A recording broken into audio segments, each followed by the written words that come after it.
Yeah, I mean, it's obvious that we want to make sure we don't have a war between the United States and China. And you can tell all sorts of stories about how you get a war in East Asia, in the South China Sea, or over Taiwan. Here's the basic problem that you face.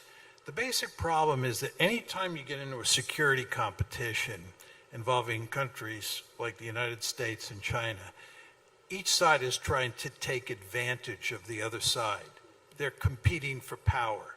We're looking for opportunities to gain advantages over the Chinese, and the Chinese, for good reason, are looking to take advantage of us. I've said many times publicly, if I were the national security advisor in Beijing, I'd tell Xi Jinping, we want to push the Americans out of East Asia. We want to push them beyond the first island chain. We want to push them beyond the second island chain. And then we want to dominate East Asia. We want to tell the South Koreans and the Japanese that we call the tune in East Asia, and you dance to our tune. That's what I'd do if I were a Chinese leader. That's the way it works in the Western Hemisphere. That's how we run the Western Hemisphere. You've all heard about the Monroe Doctrine, right? But what you get here is you get two great powers who are competing with each other for advantage.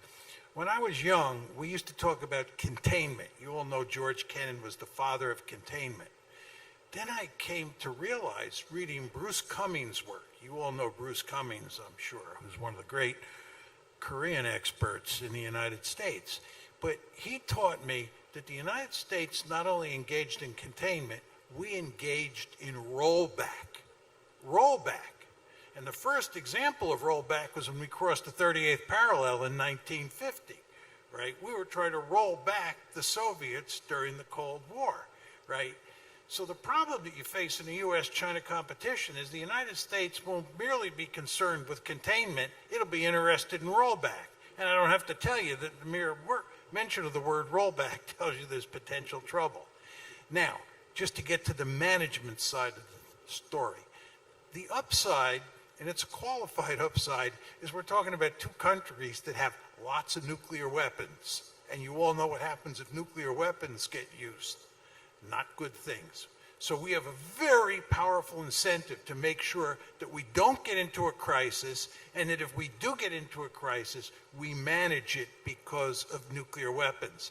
So I think paradoxically, nuclear weapons, the presence of nuclear weapons, give both sides really powerful incentives to manage the crisis. But I would juxtaposition that with the fact that good old-fashioned great power politics is a really nasty and brutal and dangerous business. But it's important to understand that the United States cares greatly about three areas of the world. Europe, which has historically been the most important area of the world to the United States, but no longer is.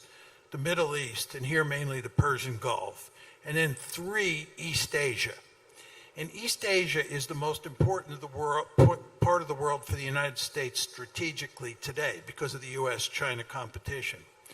But the fact is that the United States is deeply enmeshed in wars in the Middle East, mainly because of our alliance with Israel. And there's a good chance, as you know, we may go to war against Iran in the fall. And furthermore, we're deeply enmeshed in the Ukraine war. We're trying like crazy to get out, at least Trump is, but he's been unsuccessful.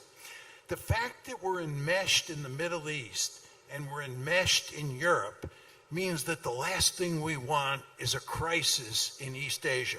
Have you all been noticing that President Trump is going to great lengths to make sure we don't have trouble in East Asia? Because we would be really in the deep kimchi.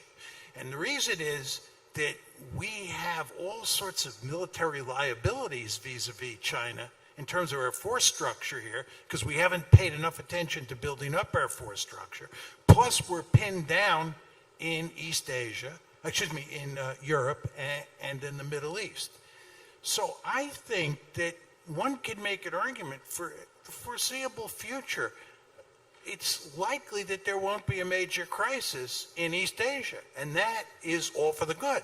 So all of this is to say, you Koreans should hope that the United States remains deeply engaged in the Middle East and deeply engaged in Europe, so that we don't cause any trouble in East Asia and you live peacefully for the foreseeable future.